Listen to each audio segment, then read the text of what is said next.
ఇంకా ముందు నుంచే వస్తాయి బ్యారెల్ అండి. వాళ్ళు ఇంకా 2 years వరకు సరిపోయే సపోర్ట్ ఉంటుంది.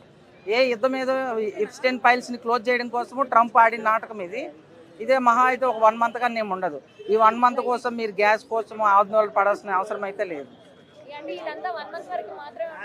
1 month కూడా ఉండదు. యుద్ధం ఎన్ని రోజులు చేస్తారండి? యుద్ధం వల్ల రోజుకి కొన్ని వేల కోట్లు లాస్ అవుతుంది.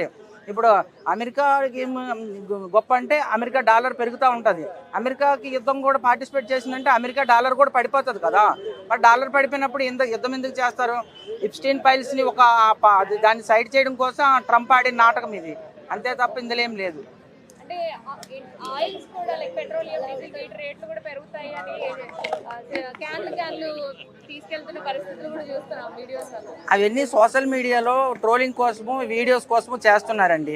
ఇప్పుడు చెప్పాను కదా, మా ఇంట్లో 2 సిలిండర్లు ఉన్నాయి. మా 2 సిలిండర్లు అయిపోవాలంటే 2 months పడుతుంది. 2 monthsలో యుద్ధమే కాదు కదా, అసలు ఏమి ఉండదు. ఒక 1 monthలో యుద్ధం అయిపోతుంది. ఇంకా అసలు అలాంటివి ఏమి ఉండదు. కాబట్టి దాన్ని అట్లా లీడ్ చేస్తున్నారు తప్ప అంతేమి ఉండదు. ఇప్పుడు ఒకవేళ అంటే ఉన్న పరిస్థితులు సక్రమంగా ఉంటుంటే గ్యాస్ బుక్ చేస్తే 5 రోజులు 6 రోజులకు వచ్చేది ఇప్పుడు 15 రోజులు పడుతుందని చెప్తున్నారు వాళ్ళు, సంస్థ వాళ్ళే. ఇవన్నీ రూమర్స్ అండి. కోవిడ్ టైంలో కూడా మనిషి చనిపోతాడని తెలిసి కూడా ఇంజక్షన్ 3 లక్షలకి 4 లక్షలకి అమ్ముకున్నారు. అమ్మినోడు బతుకుతాడో కొనుక్కున్నాడు బతుకుతాడని గ్యారంటీ లేదు. అప్పుడు కూడా ఇలానే జరిగాయి.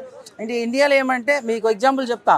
ఇప్పుడు దుబాయ్లో మొన్న ఒకటి పడింది కదా బాంబు పడినప్పుడు దుబాయ్లో ఏ హోటల్స్లో ఉన్నారో వాళ్ళందరికీ గవర్నమెంట్ ఫ్రీ చేసేసింది.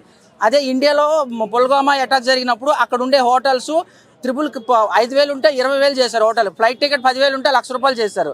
సో ఇక్కడ ఇండియాలో ఎమోషన్తో ఆడుకుంటారు కాబట్టి ఇట్లాంటివి ఏమైనా జరిగినప్పుడు క్యాష్ చేసుకోవాలని చూస్తారనమాట.